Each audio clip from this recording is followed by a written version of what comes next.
Hello and welcome again to AA Own Garden. Today is all about Coco Peat or Coco Coir.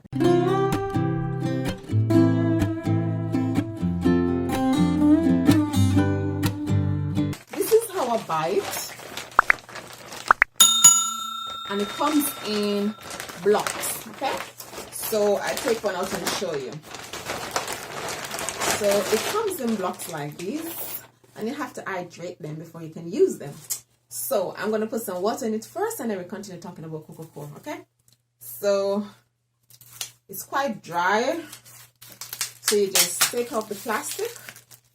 It takes a lot of water. It takes like 6 times the size in water. So there it is. Then I'm just going to put it in here. It's about, let's see, it's about, so a good 3 inches there about. And then it's just going to swell and swell and swell. So I put it in there. Then I'm going to get some water. I'm going to pour it on, and then you can see it's swelling. So this is it here. So if I can show you, that's my Coco Coir right there. Then I'm just going to put some water on it, and then you'll be able to see it swelling up. And then we're going to leave it, and then it continues to swell. So that's it. And you just pour the water on it, and it will just start to swell after a while. You're going to need loads of water on it.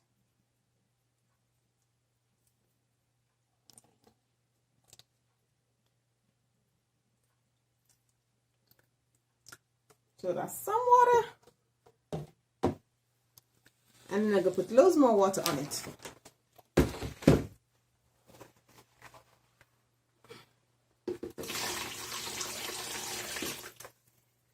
Okay. So that's it. So basically, Coco Coir is from the coconut. So you take the husk, the bit off, and it's in between. So I had a jelly coconut earlier. So this is the outer part of the coconut. This seed bit is where you buy your dry coconut in the shop. Okay, so the jelly bit will have on the husk and the core and everything. And then in between, right here, so between the outer bit and the seed itself, all these fibers are the Coco Coir. So all these fibers right here is what is processed to give you your Coco Coir. So the coconut is, so that's it. That's basically the coconut fiber, and they break it down to the Coco Coir.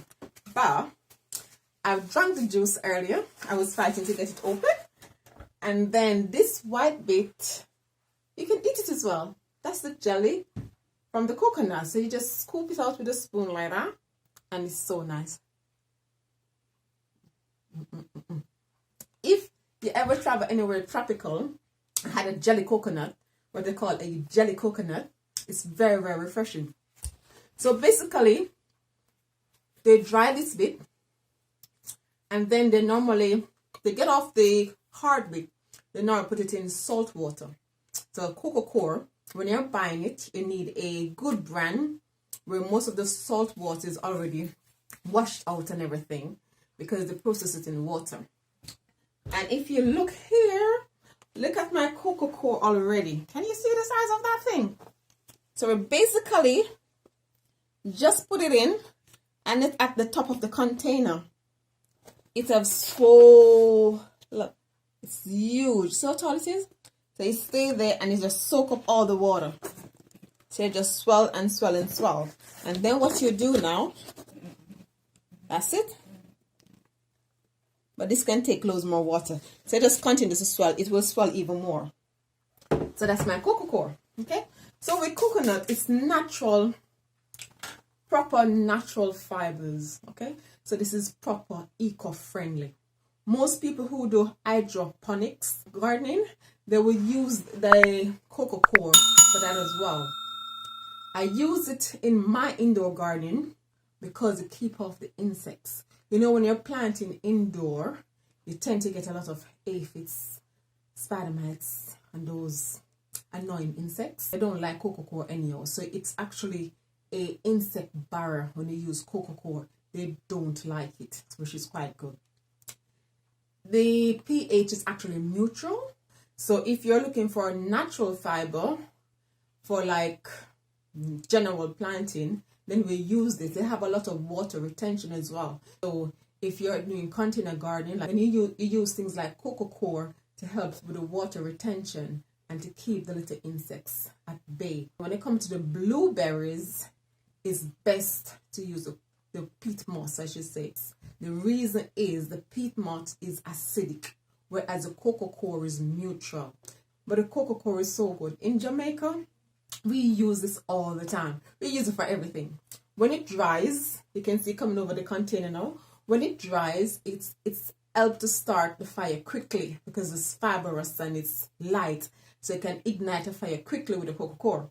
But the other thing, there's a thing in Jamaica, we have a mattress called Kaya mattress. So for any Jamaicans here, if you know about Kaya mattress, comment below, okay? So we have Kaya mattress, which the fibers go in, and it's a comfortable mattress. So we use every part of coconut. Then when it's dry, we cut it this way, and we make brush to shine the floor. I mean, they don't do that anymore, but when I was growing up, that's what I used to do, okay? So you used to cut it, and they have the red oak floor, you shine the floor. It's used for so many things. It's used to make doormats. So you know, when it goes to most of those stores, and you see those fibrous doormats, it's made from Coco Coir, okay? It makes a lot of things. They even use it in fish netting to make fish net. They make brushes. They could be, because the natural brush is a natural product, so they use it to make brushes as well. You can use it to make so much thing.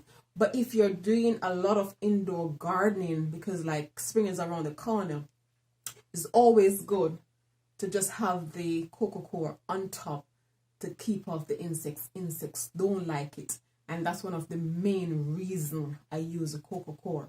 So that's all it is a natural fiber from the coconut tree, so proper jelly coconut, okay? So this is the green version. So for the Coco Coir, they wait for it to dry, then they put it in salt water to remove the outer bit, then they grind it down to get the nice things that's coming up there now, to get all of that.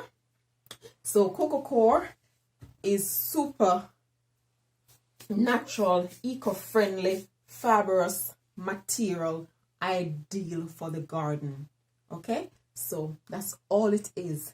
It's just the outer part of the coconut, and they grind all of this up to make it, and every part of the coconut is useful. First time they used to throw these things away, but now people realize it's quite good for the garden, so it's quite popular. It's more expensive than the peat moss, but I think it's worth it. I've been doing a lot of indoor gardening this year, more than ever, and I have less insects more than ever. I don't really have much aphis issues because I always combine the Coco Coir and my compost as a starter mix. I make an excellent starter mix.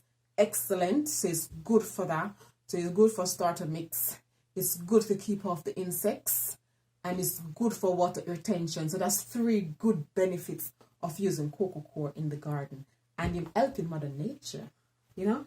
And I'm going to continue eating this. I had the juice earlier, so I'm going to continue eating that, and then I'm going to show you. So this is 100% natural Coco Coir.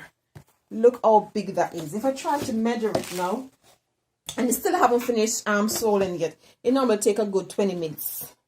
And this still want more water. That's 8 inches at the moment. Whoops, daisy. We started with 3. Now we're at 8. And basically, if you look, you can see the dry bits in. So you know it's not fully soaked. And then you can just, see, you need a lot more water. So if you soak it totally, you get like 12 inches. And then that's the nice Coco Coir that you can play with. So that's all it is.